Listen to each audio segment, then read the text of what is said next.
a palavra de Deus. Aí mostra o primeiro princípio para recebermos a promessa de Deus, a obediência. Então ele parte, ele obedece e sai. Ele parte e sai com a sua família e com o seu sobrinho Ló. E sai ali. E então ele passa no primeiro teste. Deus viu que realmente ele obedecia e que ele amava, porque ele passou no primeiro teste. Agora o segundo teste, Deus faz uma promessa nesse mesmo capítulo 12 e depois repete ela no 18. E Deus confirma mais à frente, falando para ele: olha, eu vou te dar um filho e esse filho vai ser o filho da promessa. Então nós temos o segundo teste. E quando Deus promete, ele repete comigo, ele tinha 75 anos. Então, segura aí, ele tinha 75 anos. Então, parabéns, ele tinha 75 anos no segundo teste. Ele passa o primeiro, agora ele tem o segundo teste. Qual é o segundo teste? Esperar a promessa do filho. O filho da promessa, Isaac. Então, agora nós temos o segundo teste. Ele sai de 75 anos, a promessa é feita de 75. Agora repete comigo: passou-se 25 anos. Agora pergunta essa pessoa do seu lado: quanto tempo você está esperando a promessa? Já deu 25 anos? Será que você já está querendo desistir com um ano? Você já quer desistir com um ano? O varão falou ali para mim na porta: deixa Deus te usar. Eu estou deixando Deus me usar. E eu vou deixar Ele me usar igual como a mulher quando o sabonete, o sabão está na mão dela. Você já viu o que ela faz? Ela usa até o final. Eu vou deixar Deus me usar até o final. Eu sou companheiro dos irmãos. Eu vou ser fiel àquilo que Deus me deu. Irmãos, passa-se 25 anos. Olha que teste: 25 anos da promessa, do filho da promessa, Isaac. 25 anos se passaram. A nossa irmã já está velhinha, a irmã Sara. Já se passa ali e ela já está quase completando os seus 100 anos. E Abraão também. E a palavra vai dizer que Sara tinha 90 anos e Abraão, não é isso? Com seus 100 anos. Ali eles têm uma noite de núpcias e aí Deus abençoa eles. E ela com 90 anos e ele com 100 anos. Aí conta agora: 75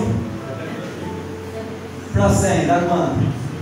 25. Aí passou-se 25 anos.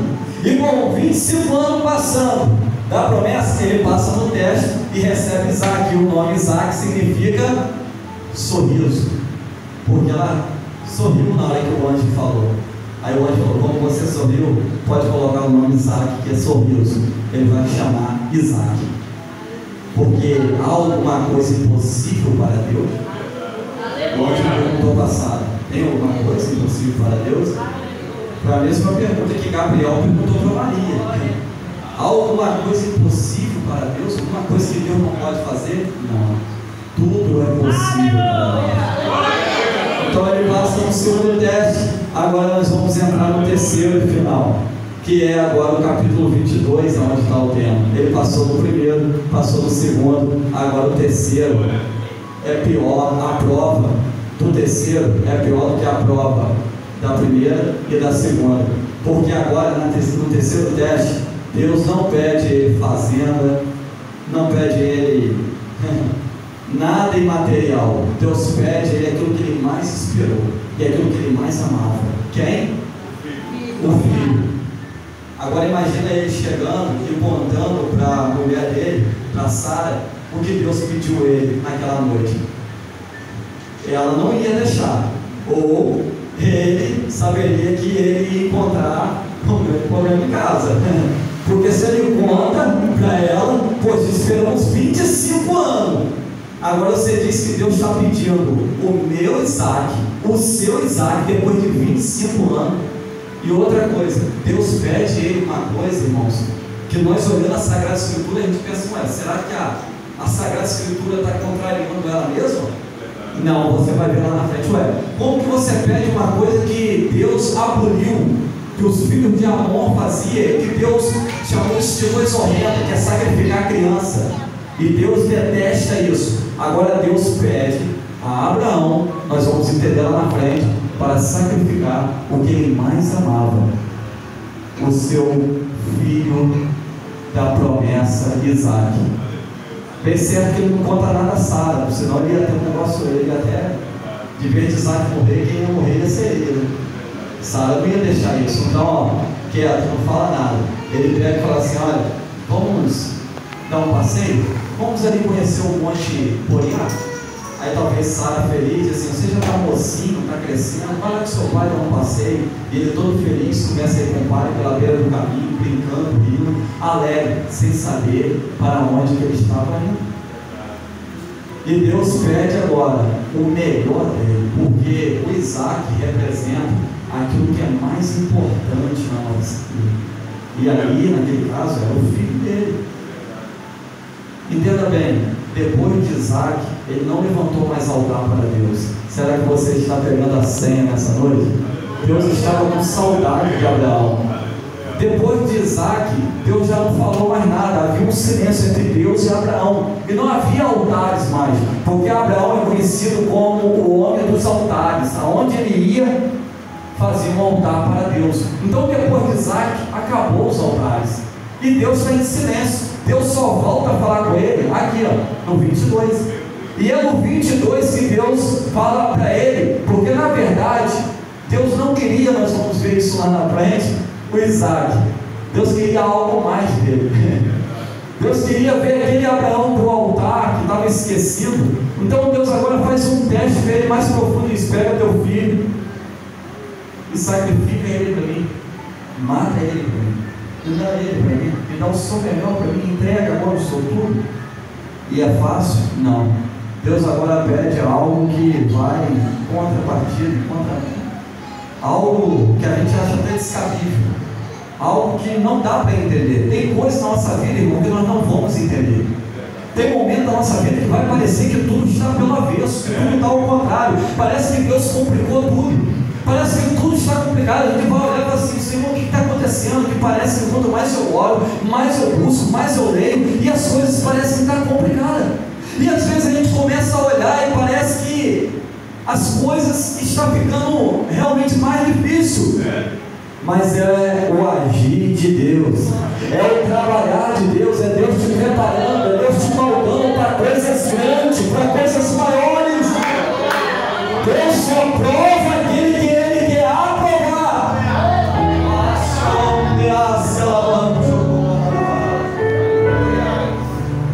Deus não prova ninguém sem conhecer a estrutura do cabra. Quando Ele prova o cidadão, Ele sabe que ele pode suportar. Essa prova que você está passando, Deus conhece a sua estrutura. Alguém talvez diga assim: eu não aguentaria passar o que você está passando. O outro também fala: eu também não aguentaria passar o que você passa. Mas é a sua estrutura, é a estrutura que Deus te deu. Deus sabe que você pode suportar, e Deus está te preparando, está forjando o teu caráter, está te preparando para algo maior, para quando Ele entregar na tua mão, tu não desperdiçar a benção. Deus preparou Abraão no primeiro teste, no segundo, para esse terceiro e final, porque Deus queria fazer coisas grandes. Deus prometeu a ele que seria como a areia, não dá para contar, como as estrelas. E para isso acontecer, tinha que passar por esses testes, tinha que passar por essas coisas para receber as grandezas de Deus, para não fazer perder. Ele tinha que passar por esse último teste. E ele pega 2 moços mais os filhos e vai. E o filho vai alegre. Quando chega no pé do monte, aqui tem um mistério. No pé do monte, ele deixa ali, tudo ali. Fica os animais no pé do monte. É no pé do monte, irmãos, que nós largamos tudo. É no pé do monte que a gente entrega tudo que tem que entregar. Ele deixa ali os 2 moços ali no pé do monte, e deixa tudo que tinha ali de material, e só sobe com o filho dele. E olha o que ele diz assim, isso é profético que ele diz ali. Ele diz algo ali pela fé. Isso justifica o que o escritor dos Hebreus capítulo 12 botou lá, que Abraão partiu pela fé. Isso justifica o que ele fez em Hebreus 11. Hebreus 11 vai dizer que a fé é o firme fundamento das coisas que você não vê, mas a prova das coisas que você espera. Como foi dito muito aqui, a fé não é pela vista, a fé não é pelo que você vê, porque o que se vê não precisa de fé. Para que esperar aquilo que você está vendo? Então a fé e a esperança são irmãs gêmeas, e como o nosso amado irmão leu aqui, o Salmos 40, é paciência e esperança, é a irmã gêmea, as duas andam junto, porque quem tem paciência tem esperança, quem espera, espera com paciência, e com paciência alcança aquilo que está esperando da parte de Deus, pela fé. Aleluia, glória a Deus. E foi exatamente o que Abraão disse. Olha o que Abraão disse, olha a atitude desse homem de fé. Fica aqui vocês dois, eu vou com meu filho adorar a Deus. Ele não disse que ele ia matar o filho dele, porque ele sabia muito bem que Deus não aceita sacrifício de criança. Então ele disse assim, eu vou lá adorar a Deus. Entenda bem, ele não disse que ele ia sacrificar o filho, ele disse assim, eu vou lá adorar a Deus. Percebeu bem? Fica aqui que eu vou lá adorar a Deus, mas eu vou e faço o quê? E volto. Olha que fé. Eu vou e volto com meu filho. Olha bem, se Deus pediu para sacrificar o filho lá no monte para matar, como que ele disse que ele vai e volta? Deus não falou nada para ele que ele ia voltar a acompanhar. Deus só vai lá e mata, só falou isso. Deus foi curto e reto, vai, faz, executa a minha ordem é essa. E ele foi fazer, ele é obediente, como obediente que ele foi fazer isso. Mas ele tinha no coração dele que Deus não aceita sacrifício de criança. Glória a Deus, aleluia. E sabe o que vai dizer Hebreus? Sabe o que vai dizer Hebreus 11, o 18? E mesmo que Isaac seja morto, ele vai dizer assim, mas Deus tem o poder de ressuscitar o menino dos mortos. Nós não temos de Gênesis para trás falando de ressurreição, mas ele acreditou na ressurreição. Ele disse, Deus tem o poder, está escrito lá em Hebreus, ainda que o menino morra, mas Deus tem o poder de ressuscitar ele. Então, para os irmãos que estão aqui, esse é um consolo de Deus, que aqueles que partiram em Deus serão ressuscitados. Há uma esperança, há um consolo para o crente, uma esperança para o crente. Irmãos, voltando aqui, ele vai, e quando ele chega lá em cima, no monte, e esse monte aqui representa muita coisa. O monte do Senhor, o monte Moriá, isso aqui representa muita coisa. Irmãos, quando vai acontecer, quando e onde vai acontecer o que Deus tem para fazer na minha e na sua vida? Quando? Quando e onde? Sabe onde vai acontecer? No monte do Senhor. E sabe o que significa o monte do Senhor? A hora, o tempo de Deus. O monte do Senhor significa a hora que Deus manda você ficar e você fica por obediência. O monte do Senhor significa a hora que Deus mandou você sair do lugar que você estava e você saiu e obedeceu ao Senhor, como Ele fez. O monte do Senhor significa o que Deus prometeu, Ele é fiel para cumprir. O monte do Senhor significa que eu não estou vendo, mas eu creio que vai acontecer pela fé. O monte do Senhor é a hora e o tempo exato de Deus que vai acontecer através da tua obediência a Deus. Esse é o monte do Senhor. Naquele monte do Senhor, ele adorou o Senhor. Ele pegou o cutelo, que é a faca. Percebe bem, Deus só falou o nome de Abraão em toda a história uma vez. Abraão só falou uma vez. Nessa vez acontece algo extraordinário. Um anjo brada. Deus brada ali, e ao mesmo tempo o anjo também está ali, e na mesma hora que ele pega a faca para poder fazer aquilo que Deus mandou, tamanha obediência, ele sabia que Deus ia intervir. Na mesma hora que ele eleva, uma voz brada do céu e fala duas vezes o nome dele: Abraão, Abraão, não faça mal para este menino teu filho, porque agora eu vi que tu verdadeiramente teme a Deus. Sabe o que Deus queria ver dele ali? Sabe o que Deus queria ver? Deus está dizendo para ele: eu já sei que tu és obediente. No capítulo 12, eu sei que tu é obediente, mas agora eu queria ver se tu me ama mesmo. Aleluia. Agora eu queria ver em você se você me ama mesmo. Se você me ama acima de tudo. E o tudo dele ali era o filho dele, era Isaac. Agora eu quero ver.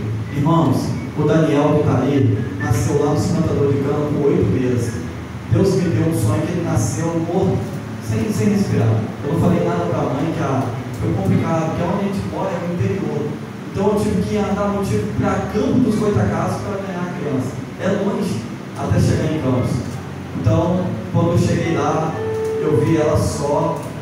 E cadê a criança? Cadê a criança ali? Não tinha. Todas mães com as crianças. Quando eu olhei aquilo, eu lembrei do sonho.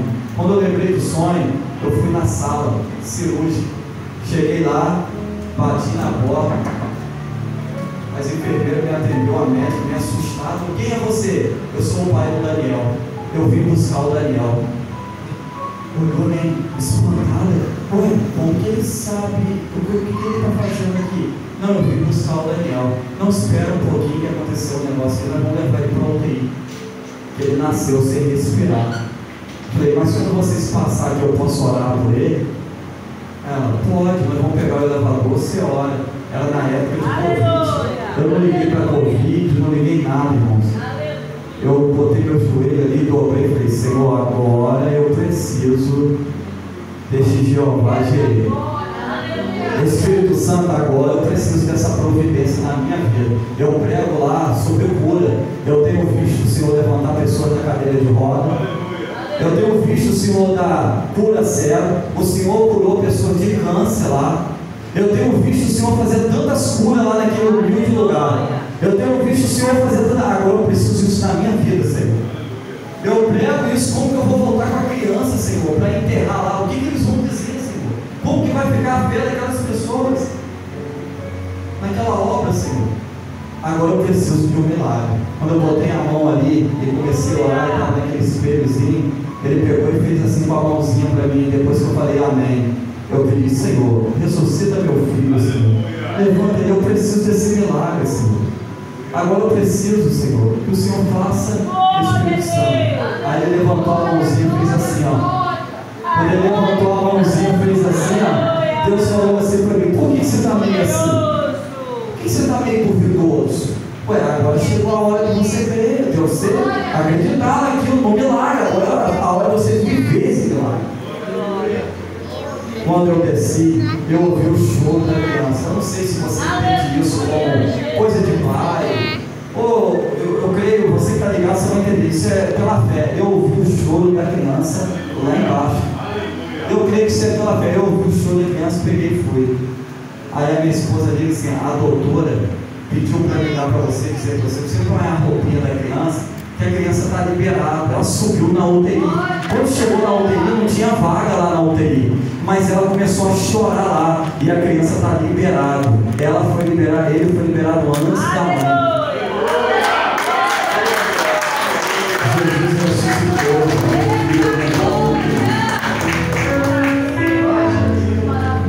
Ele foi liberado, nasceu por 8 meses, e ninguém diz, ligado com 220. Com 8 meses morreu também. O porteiro bateu no meu peito assim e falou assim, a partir de hoje eu era ateu, mas hoje eu acredito em Deus. Chamou as enfermeiras, chamou todo mundo no hospital, que está vendo aqui, ó, eu nunca vi uma criança nascer assim, com 8 meses sem respirar e ser liberado no mesmo dia. Ele falou, a partir de hoje eu acredito nesse Deus. Esse Deus existe. Esse Deus é real. E é aqui que eu entro no capítulo 22, no versículo 8. Ele já tinha idade para querer Isaac sair dali, porque já era mocinho, mas ele obedeceu. Isaac tipifica, significa o Cristo. Isaac aponta para Cristo. Deus queria mostrar para a humanidade, através de Abraão e de Isaac, o que ele ia fazer lá na frente com o verdadeiro Cordeiro. Que ele diz assim, esse é o Cordeiro que foi morto desde a fundação do século. Agora o Cordeiro ali de Isaac perguntou, pai, está aqui a lenha, pai, está aqui o fogo. A lenha estava ali, o fogo estava ali. Ele estava preocupado era com isso, o fogo estava ali. Agora, pai, não, onde está o cordeiro? Olha que a obediência do filho. Isso aponta para Jesus. Jesus morreu na cruz por nós voluntariamente. Não foi um acidente. Ele quis morrer por nós. Ele tomou o nosso lugar. Só que ali Isaac teve um substituto. O cordeiro, como o pastor deu aqui, estava amarrado no chifre. O cordeiro estava amarrado. Teve um substituto. Só que Jesus, ele foi esse substituto que entrou no meu lugar e no seu lugar. Ninguém tem maior amor do que esse. A carta lida de Deus, o amor de Deus expresso em João 3,16. Porque Deus amou o mundo de tal maneira.